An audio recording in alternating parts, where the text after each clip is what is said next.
Tonight, workers wanted, hundreds of jobs on offer in the Eyre Peninsula as grain farmers prepare for harvest. And regional residencies, diversity one of the keys to ensuring our future doctors call the Spencer Gulf home. From our 7 Spencer Gulf studios, your nightly news with Madeline Kerr begins now. Good evening, thanks for joining us. With the end of the season rapidly approaching, agricultural company Viterra has announced 1,500 job vacancies in South Australia.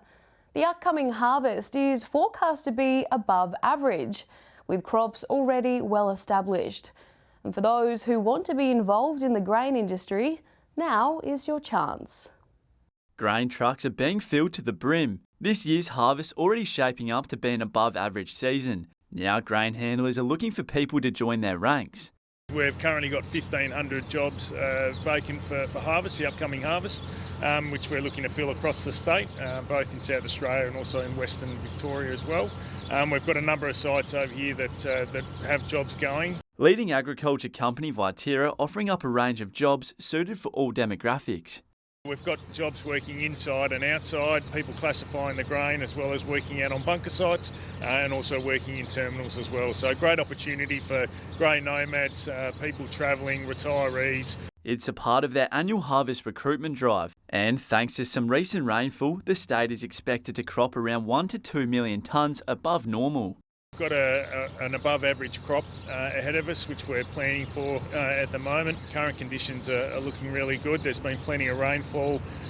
Growers are really happy. Harvest jobs will be available from October through to January at one of Viterra's 53 sites spread across the state. Pratt saying now is the perfect opportunity to get involved, whilst experiencing all that the EP has to offer. Pay rates and award conditions are great. We pay above award conditions and rates. Great opportunity, great people to work for, travel around the Eyre Peninsula. To apply, you can jump online and visit the Viterra website. Henry Millick, 7 Spencer Gulf News. The New South Wales government is speeding up work on the Silver City Highway, with extra crews expected to deliver a fully sealed road by the end of the year. The work is part of a statewide transport infrastructure pipeline worth $19.4 billion. Since the sealing project began, 132.6 kilometres of dirt road have been bitumen sealed on the Silver City Highway, with 20 kilometres to go. It's not only the Silver City Highway, but the Cobb Highway as well. Once this last stretch is complete, the entire road network across New South Wales will be sealed. Minister for Regional Roads and Transport, Sam Faraway, says it's a major achievement and a massive win for motorists and the freight industry in the far west, who will benefit from smoother, safer and critically more reliable journeys. Last year, unsealed sections of the Silver City Highway were either closed or open in a limited capacity for more than 100 days due to wet weather. Sealing the road strengthens the supply chain network, while reducing wear and tear on vehicles and reducing the need for disruptive road closures during flooding and wet weather events. Since 2011, $195 million has been spent on our road network, which includes 153 kilometres on the Silver City Highway and 132 kilometres on the Cobb. The final kilometres of sealing are expected to be done and dusted by the end of the year, while the Cobb Highway's completion is set for mid-next year. A hoon in Port Pirie left proverbial breadcrumbs for the police to track him down after disrupting the neighbourhood of Risdon Park by performing donuts in his car. Officers were able to follow the shredded tyre pieces and marks on the road to where a sedan had stopped on Moresby Crescent. The 22-year-old driver was made to do a roadside breath test, which allegedly came back positive, almost 3 times the legal limit. He was handed a 6-month immediate loss of licence notice and his car was impounded for 28 days. He'll appear in court at a later date. Port Augusta has received a major boost in rural healthcare with the placement of several preclinical students at the local hospital. They're part of a new residency program from the University of Adelaide, SA Health and the Royal Flying Doctor Service, aimed at encouraging more doctors to practice in regional areas. History was unveiled at a special launch in Port Augusta for the start of the Kupu Marupai residency program, where young medical students live and observe the regional healthcare system. The whole team has just been so welcoming, and it's just been an amazing first 3 weeks. It's a massive change because it's so different from being in the city, but I love it. I think so far it's been really excellent. 3 Indigenous women, including Lauren Fawcett from Broken Hill, say the program has offered new opportunities for First Nations people wanting to study medicine. If you want to do it, there's always pathways into medicine, and because Indigenous Australians struggle so much with economic and social barriers, I think uni really help with, going over those barriers. Gulpi Minyapa is a name gifted by the local Nukunu people of Port Augusta. It means cloud doctor. So it really speaks to the fact that these students who are coming here to learn medicine are dreaming big, and it's a partnership between the University of Adelaide, the Royal Flying Doctor Service and the local Aboriginal Health Corporation. The RFDS is concerned with fewer doctors and other health practitioners moving to the bush, reducing services and resources for some of the most remote communities in Australia. We know that when it comes to regional Australia, we've got a real challenge in front of us, especially to get GPs to come and live in the country and deliver the services that we need. Despite the 2022 residency program wrapping up next month, the students say they're keen to return to Port Augusta to continue their education. In the future, your new doctor could be one of these young individuals who call the bush home. Daniel Pizarro, 7 Spencer Gulf News. Still to come tonight, a push to get more First Nation representatives running in the upcoming LGA elections. And roll out the blue carpet. Preparations underway for one of Port Lincoln's Night of Nights.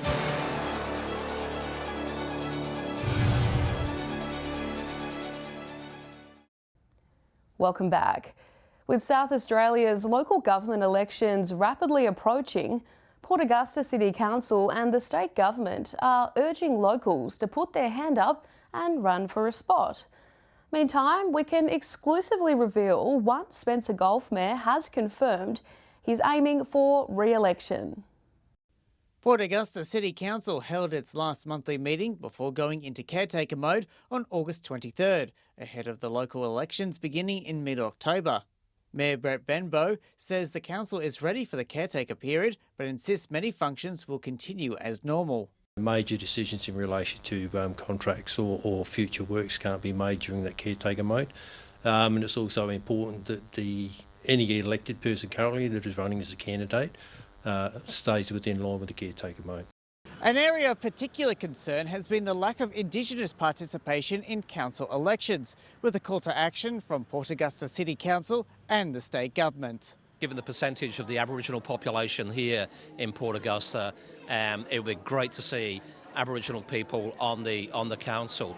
Meanwhile, the Mayor of Flinders Ranges Council, Greg Flint, confirmed to 7 Spencer Gulf News he's running for re-election on the council and the mayoralty.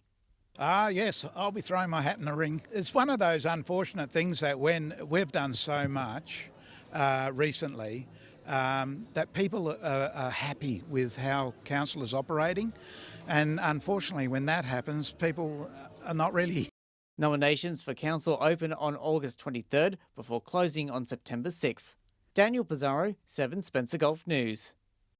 Senator for South Australia Karen Grogan is inviting stakeholders from across the electorate of Grey to discuss key issues that should be considered at a summit in Canberra in early September.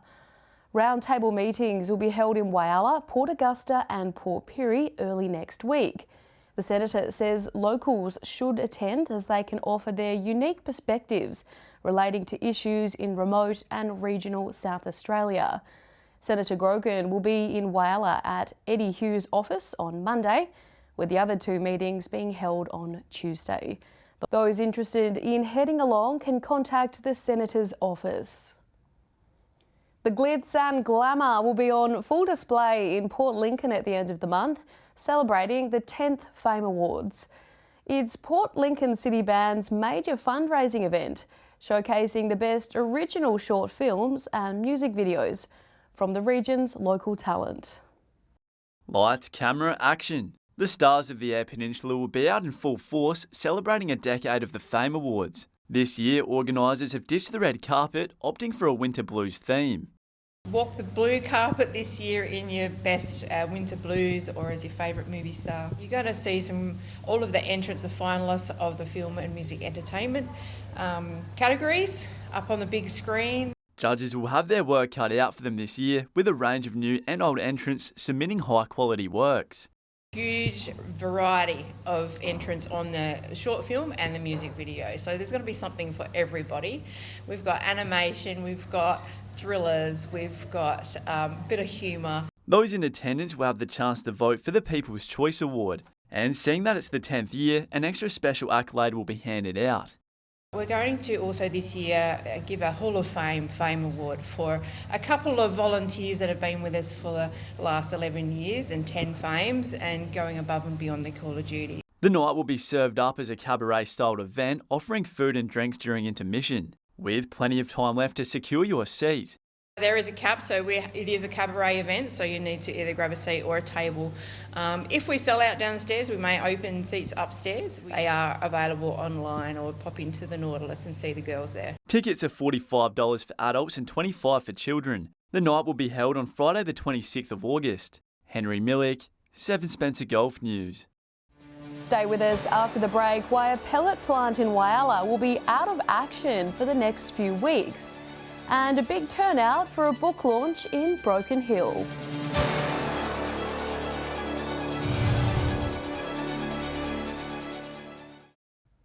Welcome back. The Whyalla Steelworks pellet plant will undergo a cold shutdown starting tomorrow. This will allow for maintenance to be done in areas that are usually inaccessible because of the heat. The works will start around midday and are expected to take over a month to finish. GFG Alliance says the shutdown might result in short-term increased noise and extra traffic in the McBride Terrace area, with some 350 contractors and workers coming on site. Author Jeffrey Randall was in the Silver City last night to launch his book Outside Mines of the Broken Hill area. 50 people gathered at the library to get a signed copy of the book and learn more about the city's mining history. Jeffrey Randall, along with his wife Janine, are amateur mineral and fossil collectors. They set out to visit each of our city's mines one at a time, going clockwise, both geographically and to an extent chronologically. We could review all of the 14, 15 or possibly more little villages that came into existence, probably lasted through what in those days were called the Iron Age. The Iron Age included houses that were built out of corrugated iron and wood, which were hot in the summer and cold in the winter. One still stands in what was formerly known as Pernamuta village. And Pernamuta, which we go out along what they call the 9 Mile Road, past the sculptures, a moist kid going straight north. Eventually you'll wind up at the remains of the village of Pernamuta. Mr. Randall had a busy couple of days in the Silver City, speaking at the Probers Club and doing the media rounds, all before the big launch, which shocked even himself when he saw the number of people who had taken the time to show up. But it confirmed what he suspected. Far West is best. As you saw tonight, quite a crowd came along. I didn't expect a crowd like that. I thought, well, if I sell half a dozen books, I'll have done well. Only a handful of copies of Jeffrey's book remain at Under the Silver Tree bookstore. Get it quick to ensure you don't miss out. Joshua Mercer, 7 Spencer Golf News. An exciting new mini festival is underway in Port Augusta, offering locals a new avenue of entertainment. Chamber Music Adelaide is taking its On the Terrace performances on tour to the regions for the first time. Guests can see and hear musical routines from celebrated performers, rising stars and special guests. Tonight there will be a world premiere of a new spatial sound performance at the golf club from 7:30 to the backdrop of the night sky. Stay with us. After the break, we preview the weekend's local games from Broken Hill to Port Lincoln. And we'll have our weekend weather details with Alex Sykes.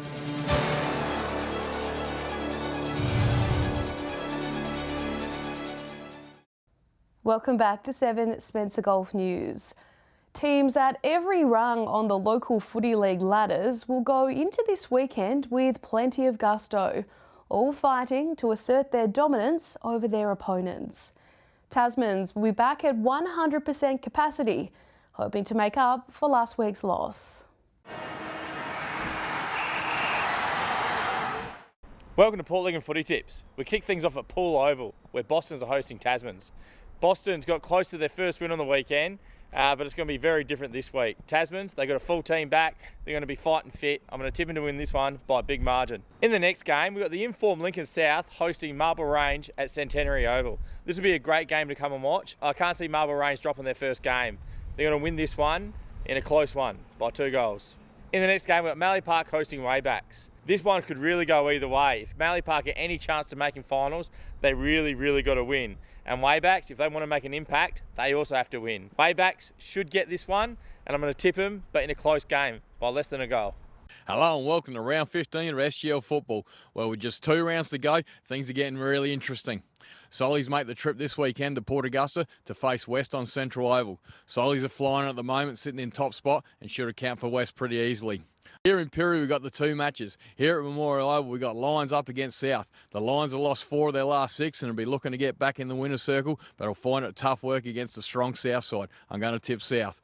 Over at Port Oval, Port are hosting Central. This is a 4th versus 5th clash, with Central needing the win to keep their finals chances alive. I'm tipping Centrals. Round 14 of footy in Broken Hill, and we're getting towards the pointy end of the season. 2 big games. Central Football Club have got their past players weekend. They're hosting North at Memorial Oval. The Magpies have got the wood over the Bulldogs. I think they'll win. South, the juggernaut of Broken Hill football, venture to Jubilee Oval to take on West. South are on top, West are on the bottom. Westies will have a crack, but not good enough. South to win easy. Just 3 matches to go here in Wyler football. South Wyler and North Wyler aren't going to play finals this year, but 2 of the teams in the top 4 can change positions before we play finals. First up, Friday night, Central Wyler versus Rapina. Roos have been in great form lately, but I think the top team Centrals will get their act into gear and they should win. Match of the round Saturday at Bennett Oval, West Wyler versus Roona Bay. Whoever wins this will go a game clear into second position with just 2 matches to go. Will go either way, but West did win this game last time, so we'll stick with the Dragons. And finally on Saturday at Memorial Oval, North Wyler versus South Wyler. Probably last chance for South to get a win, but I still can't see that happening against a pretty handy North team. Plenty of footy to look forward to. We'll have all the results on Monday. Time now to take a look at what's happening in the weather with Alex Sykes. Alex, it was just as windy in Coober Pedy as it was in Whyalla this morning. That's right, Maddie. Both the town and the city recorded 50-kilometre-an-hour gusts just before midday. But the wind picked up in the opal capital of the world, the intensity of the wind reaching gale force territory. The peak speed was 83 kilometres an hour, and it hasn't been that windy in Coober Pedy since the end of May. Around 3 p.m. this afternoon, Kadina was 14 degrees. In Clare, the temperature was just a click over to the double digits, and Coffin Bay was cloudy and 16. Looking more broadly at today's weather map now, 19 was the warmest it got in our region. That was in Port Augusta. Coober Pedy officially reached 18 degrees, but with the wind chill, it didn't feel any warmer than 9 degrees. Woodner, Whyalla, Port Pirie and Port Lincoln reached 16, 17 in Broken Hill. Taking a look at the satellite image now, a slow-moving low-pressure system centred over the southeast of South Australia is expected to continue eastwards to be centred east of Bass Strait over the weekend.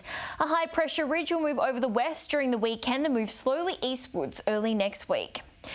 Moving on to tomorrow's weather outlook now, and we'll start with the Gulf waters. Southwesterly winds 15 to 20 knots, seas between 1 and 2 metres south of Port Neal to Port Victoria. South to southwesterly swell below 1 metre, increasing up to 2 metres. Rainy and a top of 15 degrees in Port Lincoln tomorrow, between 5 and 14 in Cleve, and 4 degrees in Woodner tonight, 15 tomorrow. Showers and 17 degrees in Whyalla on Saturday, between 5 and 18 in Port Augusta. Showers, rainy and 14 in Kadina. Rain is set to ease around Port Pirie tomorrow, 15 degrees there, 11 the top in Clare, and Broken Hill has a high chance of showers in the morning, forecast to reach 15 degrees. Taking a look further through the week now, looking at Sunday's outlook. Medium chance of showers in Port Lincoln, 16, partly cloudy and 18 in Whyalla. Cloudy across the Flinders area, 19 in Port Augusta. Some lingering rain in Port Pirie, Port Lincoln and Kadina on Monday. Partly cloudy conditions in the upper Spencer Gulf, 21 degrees in Port Augusta, 19 in Whyalla, sunny top of 23 in Coober Pedy.